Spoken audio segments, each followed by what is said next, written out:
Hi guys, welcome to tonight's Cassiopeia Schooner Project Report. Yay for us. Hi there, I love ya, and I'm sending that up there, and we're all getting it back like crazy. Then these days and times are when it is pouring in from the universe all the support that we need. You gotta remember that, you gotta believe in that. All right, guys, I just showed you anchor lines that are not tangled. After last night's little debacle with not having it completely ready, I carried on, and now the anchor lines are completely untangled. And so the Cassiopeia Schooner Project report about what's gone on is basically more of that, more of the same. All I did was I was going to say a spring cleaning, but it's not spring, so a fall cleaning, because a lot of stuff needed to get organized, and so that's exactly what I did. I went around and reorganized a lot of stuff down below because it was still after all the engine work and all of that sort of stuff, and I organized some of the list involved with the crew and some of the people that have been getting in touch. Oh, by the way, George, if you're watching, I mean, I get so many people get in touch with me, and then they get in touch with me on a thread on one of the groups that I share to, or they get in touch on Messenger, or they actually wind up getting my cell phone number and leaving me a message on my cell phone. But the thing is that there was this guy named George, and he called himself an old fart, and he wanted to swap yarns with me, and he's got friends in Fort Pierce, and he sent me his phone number on one of these threads, and so I wrote it down, and then I waited a few days, and I called it, and it didn't work. And now I've gone back and searched, oh man, a zillion different threads and everything, and I can't find you, George. George, if you're watching, get back in touch. I'd love to chat with you and share yarns, etc. I just mucked up and wrote your phone number down wrong.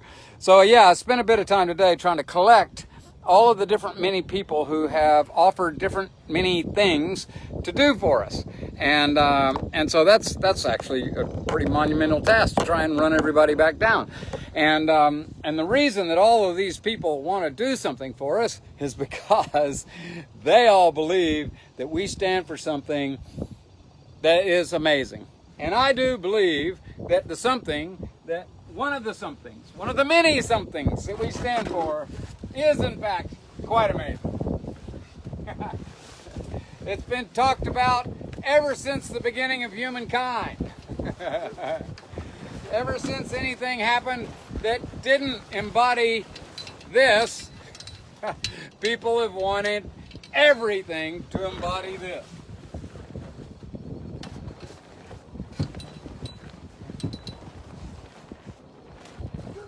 I have to say, I really don't mind a beam wind when it's this soft and lovely. I mean, guys, this is another one of those afternoons where it is just astonishing out here. It's really, really sweet when the water is this calm and the wind is this soft, and the colors are flying, and the ospreys are. See, there's one over there. Can you guys see him? I watched him. I actually sat down today. That's the other thing I did today. I actually took a few minutes, and like we talked about the other day. Can you see him sitting there on the edge of the tower that I hate? I hate that tower, but I love the ospreys that hang out there. So he flew. I saw him do. I didn't actually see him do his dive, but I saw him do his recovery from his dive with this fish that was probably, about a foot long fish. They catch big fish, those guys. And he flies over there and lands on the pole, and then he's just hanging out. And, I would have thought that he would have just tore right into it, but he didn't. He sat there and fluffed up his wings and fluffed his little tail and dried himself off and was just so patient. And then he had it in one foot and he was holding on with the other foot, and he finally started dragging it up over the rail and taking a few bites or two. And but it was just kind of cool watching. I mean, I love that stuff. Oh, and that's a bunch of friends of Curtis and everything over there on the beach. They've been over there all afternoon. I went over there to say hi because Curtis went over there and he's got this old Johnson outboard that I wanted to have a look at. So so I met all of those guys over there briefly. They're all over there with their dogs, having a good time, you know. It's just such a lovely place for doing that. So I think we'll give them a little acoustical hello just for fun, just because we've you know, we can. And besides, we don't do it near enough, and I'm getting out of practice. So I am really out of practice.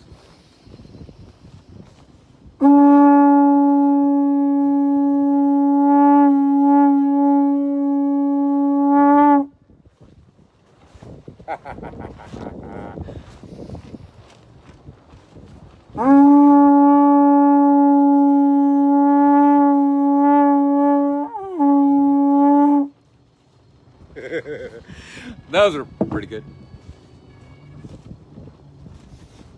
Somebody's beeping from way over there, but it sounded like a taxi. Anyway, well, yeah, you know, that's one of the things about boats, come to think of it, is acoustical stuff. And gosh, maybe that could be the theme. Like I said, I've got the world's greatest office because I have an office that includes an acoustical device like none other.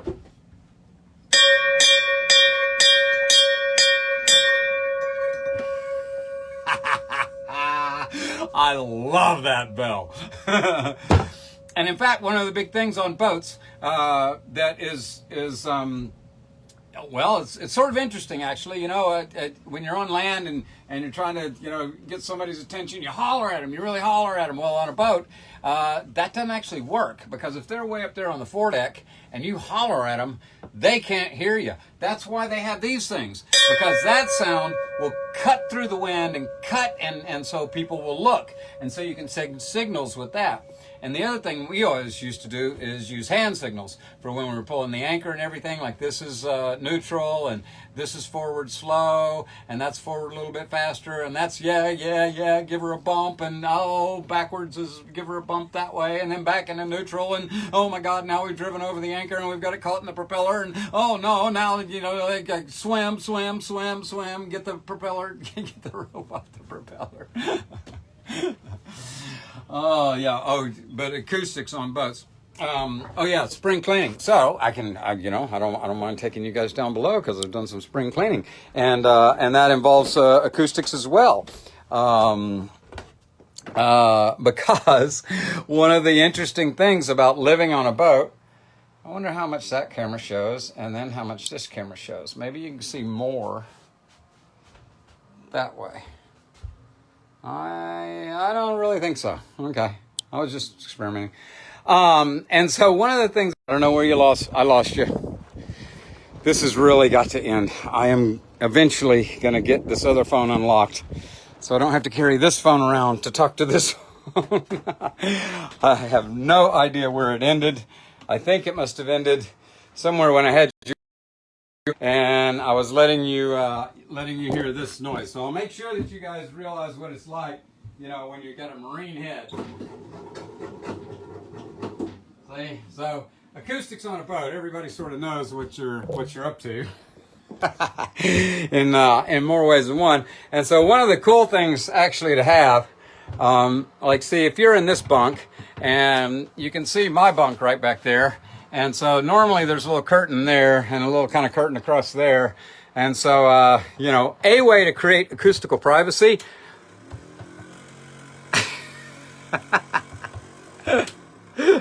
is with a really crummy fan that makes a lot of noise. So yeah, acoustics on a boat, that's always a bit of a thing. And so one of the other acoustical notions for what we're up to right now, one of the things that has affected and, you know, helped create my decision making about furthering one of the projects that we need to do aboard, which is kind of just give up on these masts. And I'll kind of show you why, but I'll also show you how you kind of, as as a woodworker, as a shipwright, as a, somebody who knows about wooden boats, one of the ways that you can kind of feel or test how things are going is simply by smacking them. Hear that? Okay, that's the scarf that we did, and glued it into all of the rest of this mast. And so now we're gonna try and listen to this. Okay, see, that's still sort of pretty good, sort of pretty good. And I'm gonna take you down below, so hopefully the wind isn't hurting so much. And now we go up here and we look at our foremast, Oh, hear that? That's not great. Oh, yeah. Oh, even down here. Yeah, so one of the reasons that I'm making this decision, oh shucks, I wonder where I left the other phone. One of the reasons that I'm making this decision has to do with the acoustics of our sticks. And so I'm going to show you down here too. Oh man, I don't know what I did with it. Oh, there it is. Okay, I'll carry it around with me. I'll take you down here as well, because this way you can probably really hear. Okay, I'm gonna let you hear some really good timber. Ready? See? That is a beautiful, strong deck beam. Now then, there's a spot on this mast that I know, like right, say here. Listen to that. And then there's also something really weird that happened, and that is that the shipwright, listen to that, guys. Okay, so now you understand why I'm making the call that we're going to put new poles in her, which is not, it's really not that big of a deal. It's really not. It's a telephone pole. You take a crane, you grab it at the top, you pull it out, you wrap all these wires around it again, and you stab one back in. It's not, it's not something that boats don't have done all the time. It's a real shame that this boat had that done a mere 3.5 years ago. So I'm going to take you outside and I'm going to see if there's any way I can show you why it went wrong. We're going to go like this, and then we're going to go up there. We'll go up here. Here, we'll look at the foremast. Okay, right up at the top of the foremast, you can see there's 2 wires that are going aft to the main mast. Okay, and the very top one was the only one that was there when we got the boat, and I put that second one on and I looped it around the mast, as you can see. Well, the one up at the very top is just hooked to a bolt. See that? It's a bolt that goes horizontally through the mast. I'm afraid that's a terrible idea for 2 reasons. One, it means the entire rig is counting on they did the same thing on the main mast, so the entire rig is counting on this bolt going through the mast to keep the whole rig forward, with one washer on it this big around. So then, as the rig works and all of that, that bolt naturally wallows out its hole. That bolt then becomes a place for water to get into the mast. Okay, and so then if you use this product that they use, this really shiny stuff, which was supposed to have lasted for 20 years, according to the applicator, but it's already coming off all over everywhere. And what it did was it really sealed all the moisture into these poles. And so they have completely deteriorated over a very short time frame. So anyway, we're not going to do that. We're going to put new poles in, and we're going to oil them. And we're going to do it the old way. And we're going to do it with boiled linseed oil and turpentine and all that. There's a great mix for creating a mast oiling stuff. Lots of people use all kinds of things. It's kind of whatever you can come up with. Some people use diesel. So anyway, that's about our Cassiopeia Scooter Project mast project. It's, you know, and like I say, it's not that hard. You just undo all the turnbuckles and pull them out with a crane, and you put new ones in. So that's exactly what we're going to do. And let's see. What else was I going to talk about? I can't remember.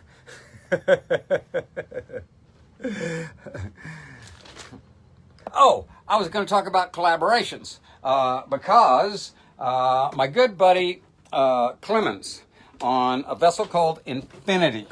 I'm going to bring you guys down here for fun because we never get to. This guy on Infinity.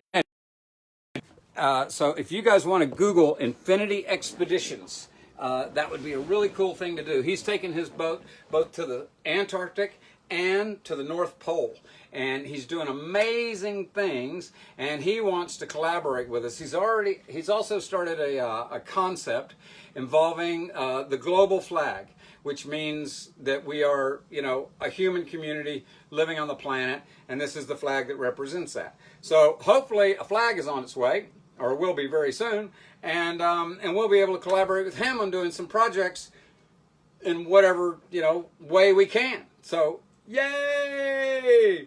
And let's see, what else do we got for tonight's story? Oh yeah. Well, you know, I talked last night about our bags of water, taking care of them and everything, and I was looking at things, and like I say, I could really use a production person and and a you know, a makeup artist. I suppose I'm not really vain enough. I've looked back through a few of these things, and I definitely got to keep this thing at arm's length. Man, some of those close-ups are pretty darn frightening, I have to say. So I'll try and, you know, stay a little bit more handsome for you guys, because I do think that has something to do with whether people think that you're trying to do something cool or not. All right, and do I have anything else written down here that I might get at? Oh, well, you know, I wanted to get back in touch with James, the guy who's got the aid going to the Bahamas and that sort of thing. So as soon as we get a schedule for when we get this thing going, then I'm certain he's in. He was so excited when I called him and talked to him, because he really, and again, as I said, the guy in the blue boat over there who just moved but is still here, he came from the Abba Coast saying, yep, they're still flattened. So I suspect that we're going to have something to do almost right away once we get this thing going. So I'm very excited. Jesse's coming next week with a transmission. We've already ordered the spacer. There's a guy here named Henry who's still looking for one, but I don't know if he's going to come up with it or not. So we went ahead and ordered one off of eBay, and so that'll be coming with Fred, but it doesn't mean I can't start the motor till they get here. But anyway, that's all very, very, very exciting. We're going to be able to go places, and I think that here, I'll show you something though. You guys remember a while back? Yeah. See, vanity. Yep. Well, you know, it is true. I mean, it's like, you know, when the hatch is the way it is right now, is so perfect. You know, you can just go like this, and you can just go right up here. But then, if the hatch is closed, you get one of these things on your head and you wake up on the deck. But it doesn't matter. I love this good ship, even though her hatch can get you. And the thing about this good ship is that, just like all ships, every good ship has a tradition. And aboard the good ship Cassiopeia, we have a tradition that we do every single time we get underway. And we know that we're underway all the time right now because we are involved in this amazing project.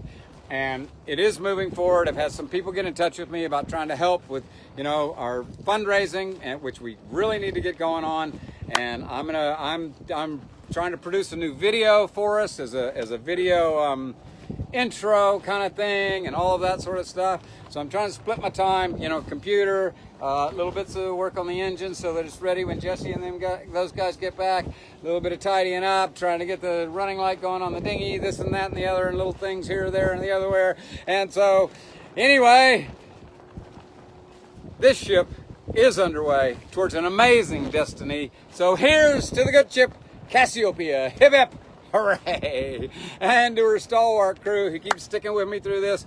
By the way, I am gonna download this and then upload this and then share this back to Facebook through YouTube. So please go check it out on YouTube and subscribe to the YouTube channel. I'm going to post it through YouTube to all of the groups. So hopefully that's going to get us to a point where we can have enough subscriptions to where we can shift the whole thing to YouTube. So if you're one of the guys who are watching this on Wooden Boat Forum or Salty Sailor or all the many other groups that I post to, please, it's going to open in YouTube for you. And so please, please, please subscribe to the channel there, and then I can start using my cell phone to make presentations on YouTube. Okay, so here's to the stalwart crew who are you guys and going to subscribe, and to the great King Neptune, because he knows we're coming, and when we get out there, he will take care of us. Woohoo! Hip hip, hooray!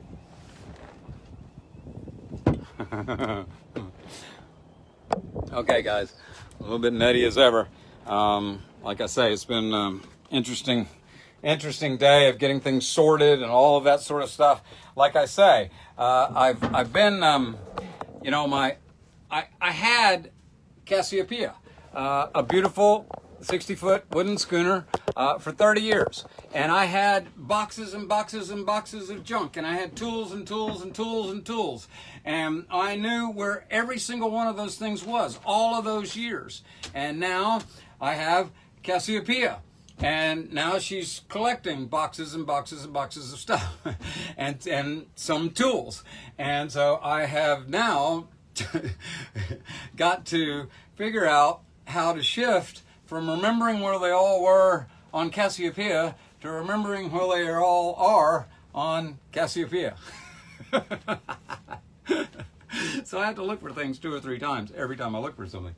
Anyway, okay, guys, I love you tons. I'm really going to work hard. I'm still working hard on all the computer stuff in order to try and get a presentation together of some kind, in order to try and make all that part of our project move forward, because we're here. We are, that's it. You know, these guys are going to help me get this engine going. We got to pay them off and then move straight into the boatyard, and then we are ready to go with something that is absolutely amazing. So let's all get together and figure out how to make it happen.